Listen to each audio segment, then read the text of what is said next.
Hi everyone, welcome back to Lola's Frugal Life podcast. Today I am going to be talking about the ways that sinking funds can save your budget. So I have done several episodes on sinking funds over the years, but I still think it's really important to bring it up at least once in a while because there are definitely people that either aren't using sinking funds, don't even know what they are or how to use them, and I just feel like they're such an important tool that it's important to bring it up occasionally for those that haven't been using them, or even just as a reminder for those who have used them in the past and maybe got kind of out of the habit. And I did go back and check my notes, and the last time I did an episode on sinking funds was last summer. So I think we're due for another mention about how useful sinking funds can be in helping you stick to your budget. If you're not familiar with the term sinking fund, it's really basically just an amount of money that's set aside for a specific future expense. The account is typically funded on a weekly or bi-weekly basis so that by the time the expense is expected to happen, you already have the money set aside. And sinking funds are basically used for the type of expenses that you know will be coming. They just don't occur on a regular weekly or monthly schedule. So when they do come up, you don't want to have to use other resources to cover them if you fall short. As far as where you keep the money held aside for your sinking funds, you can either segregate it within like your main checking or savings accounts, or you can set up separate bank accounts. It really just depends on what works best for you and how detailed you want to get. If you feel like you're the type of person that is going to spend money that you see sitting in your checking account, even though you know it's held aside for another purpose, then maybe you might want to move that into a separate account. But it's really whatever you're comfortable with. It's more just about having the money identified and set aside for a specific purpose. And within that, you can have that money detailed as detailed as you want. Like, I am really detailed. I like to have every dollar like for a very specific purpose, but you don't have to do it that way. You can do it kind of like average out what you're going to need for all these various things, and then just kind of have like one pool of money to be used as needed. So when I first started budgeting, I really struggled with going over budget all the time because I would forget about the expenses that did not happen on a regular weekly or monthly frequency. I would account for the big irregular expenses like home or auto insurance, that type of thing, but I never really took into account things like pet food, birthday gifts, medical copays, school supplies, and all of those other random things that I would assume would wind up getting covered by the miscellaneous portion of my weekly budget. But what I didn't take into account was that the weeks when these expenses did not occur, I would spend the money on other things. And then the times when the expenses did come up, it seemed like they all just came at once. One kid would need supplies for a school project. At the same time, we got invited to a birthday party, while I ended up having an unexpected doctor's visit and then also had to pay for a prescription. And because everything would hit at once, I would go over budget because I had no money set aside to cover these items from when previous weeks were under budget. I wound up just spending that money. So as these types of expenses kept happening, I started to take note of what they were and started putting money aside each week instead of spending it. And then as the expenses came up in the future, I had money set aside for them. So it took a while to figure out how much to put aside each week and to really get a hold of all of these types of expenses. But it just kept getting better and better as I kept really noticing and making adjustments to make sure that any of these things that would keep happening and messing up my weekly budget, that I would say, okay, this looks like this is something that I need to start saving for on a regular basis. And by thinking ahead and putting money aside each week for these expenses that I knew would be coming, I eliminated so much stress that was caused when all of these things would happen at the same time, because since I already had money set aside to cover the expense, it really didn't matter when they happened. So the thing you want to think about too with your sinking funds is, like I said, you don't really need to be super detailed in your sinking funds. You can come up with a weekly amount to roughly cover all of those random expenses that you think of that you know are going to be coming. When one of the expenses comes, you could just pull it from your general sinking fund, or like I said, I like to be really detailed with mine. I just enjoy it. It's not like I think it's better or worse. It's just something that I like to see the dollars segregated out. in a little bit more detail. But regardless of how you want to do it, even if you just want to have a general sinking fund, you might want to try setting up a few smaller ones for specific purposes, especially like for like future events or fun things, specifically like going on a day trip or having a pizza night or something like that. It's kind of fun to see that you have a certain amount put away for a specific purpose like that, like something that you're going to be looking forward to. And it's also important not to discount putting away small amounts of money because they might seem like they don't matter. One example that I always give is after one of my daughters had her prom, it occurred to me that I could start saving up now for my next daughter's prom, even though it was a few years out. So I decided to just put aside $3 a week to save up for her prom. And putting aside $3 a week might seem like a waste of time to some people, but I don't think they'd be upset about having an extra $300 set aside to use for an event that you know is going to be coming. So like right now, you might think like, oh, well, that's not going to happen for like, 2 or 3 years from now, so I'll deal with it then. But if you just put a little bit aside for something you know is coming in the future, it's really nice to have that money set aside already. And although you might think, oh, it's only $300 or $400, I can cover it, it's still great to have that money already and not have to take that from funds that could be used for something else. So don't discount putting aside small amounts for something that's going to be coming, a while down the road. Another thing that's great about sinking funds is that they really do help you control your spending.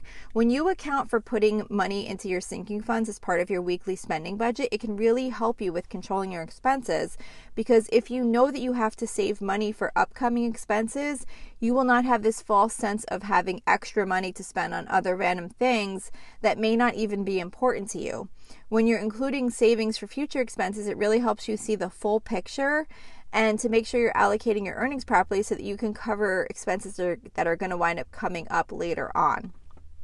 And like I said, this really has been the single most important thing that I have done that has helped me with sticking to my budget, is saving up for those things that were coming, because those were the things that would blow my budget over and over and over again.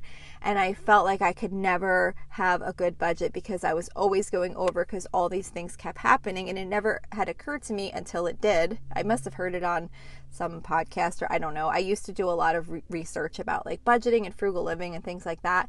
And when it kind of started to, when I learned about it and I started doing it, I was just like, this is the best thing ever, because now instead of spending that money on other things, I'm saving it up. And when those things happen, I'm not stressing because I already had the money set aside and it's not making me go over budget. Do things still happen that make me go over budget? Of course, because it's not perfect and I haven't figured out every single thing that can happen. But it's much, much better, and I go over budget much less frequently. It's also important too to account for, fun things in your sinking funds. You definitely want to make sure that you account for as many future expenses as you can when you're deciding how much you want to put aside each week for your sinking funds. But it's not only for essentials. If you have a little bit of money left in your budget, it's fun to put money aside for things that you just enjoy. Some examples of sinking funds you can set up for things that are fun might be like a pizza night, family fun, having a movie night, or whatever else you might enjoy. There's just something that feels great about pulling money from a fund that you've already set aside to do those types of things, rather than using them from some other source and not really knowing if you might not be able to afford it or if you should be using that for something else. And it also helps you stay within your spending limits.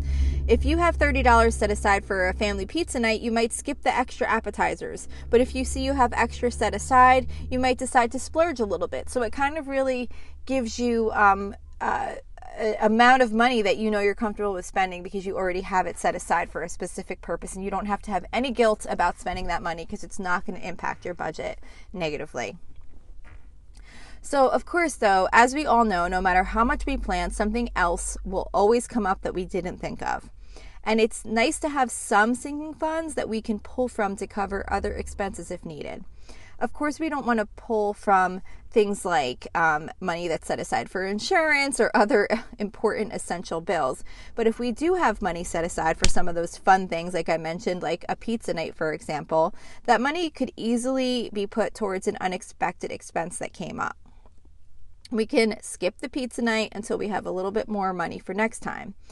So, sometimes you might end up with more in a sinking fund than you will need too. And that's another instance where maybe you can transfer that money to another fund to cover some other expense. Either something fun that you want to do, or like I said, one of those unexpected expenses that came up that you just didn't have enough money to cover. And as far as excess funds, like for example, we have a spare truck that we only need to put gas in once in a while. So I put aside a little bit of money each week until we have enough in our truck gas sinking fund that basically will cover one tank of gas. Once I have enough saved for a tank of gas, I'm not going to need to put more than a tank of gas in, obviously, at one time into the truck.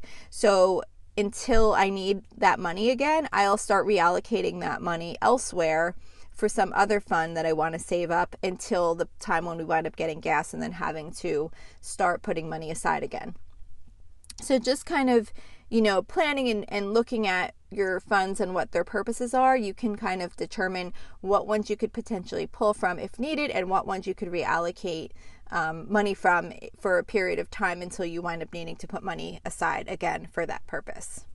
So some ideas for types of expenses that you can create sinking funds for might be things like home repairs and maintenance, car maintenance, medical copays or prescriptions, annual or semi-annual insurance payments, annual subscription fees, pet food and supplies, pool costs in the summer, gardening, if you like to do planting. These are all types of things that come up seasonally. Birthday gifts, vet bills, holidays, clothing, school supplies, pizza or takeout food, family fun, vacations. There are so many different areas and types of expenses that don't occur as like a regular weekly or monthly expense that you can save money aside for to make your life so much easier when it comes to budgeting, because they're going to happen, and they do tend to happen in big like spurts of one time where you just get hit and then you're like, oh my gosh, my budget is blown. But think through these types of things that are going to be coming that you could start saving for now. It really, really does make a big difference. And if this is all new to you and it feels a little bit overwhelming, then just start small. Pick the one expense category that you find most often causes you to go over budget. And maybe try setting up a sinking fund just for that expense. Estimate how much you're going to spend over the course of the year and just put away a little bit, whatever that amount is, each week or month to start saving up for that cost. And don't worry too much if you're not sure of the exact amount to save. Over time, you'll get a better handle on how much is needed, but it will really show you the benefit of saving even just a little bit of money to put aside for something that's going to be coming, because it feels really great to have that money set aside. And it also feels good to know that you didn't wind up just spending it on something else and then putting yourself in a situation where you're going to go over budget further down the road. So that's it. That's all I have to say about this topic today. I am really, really passionate about sinking funds because I think it's fun to see the money accumulated. I love when I pay a bill or spend something from money that was already set aside and accounted for. But I really do think it can be really, really helpful if you are struggling in your budgeting. So I really appreciate you listening, and I will see you back here next week. Thank you. So thank you for checking in for this podcast episode. And don't forget, you can always email me with any questions or suggestions at lolasfrugallife@gmail.com. You can follow me on Instagram and Facebook at lolasfrugallife. And you can find a blog post for most of my episodes and definitely all of my meal plan episodes at lolasfrugallife.com. You can also join our private listeners group at facebook.com/groups/lolasfrugallife. And if you enjoy the show, please make sure to subscribe on Apple Podcasts, Spotify, YouTube, or wherever you listen from. And I would love it if you would screenshot the show and tag me on Instagram so I could see you're listening. Also, if you can please take a couple of seconds to rate and review the podcast. Those ratings and reviews are what help the show come up better in search results so that other people can find this podcast. So that will really help me in growing my audience. So that's it for today. Thank you so much for listening, and I hope you have an awesome day.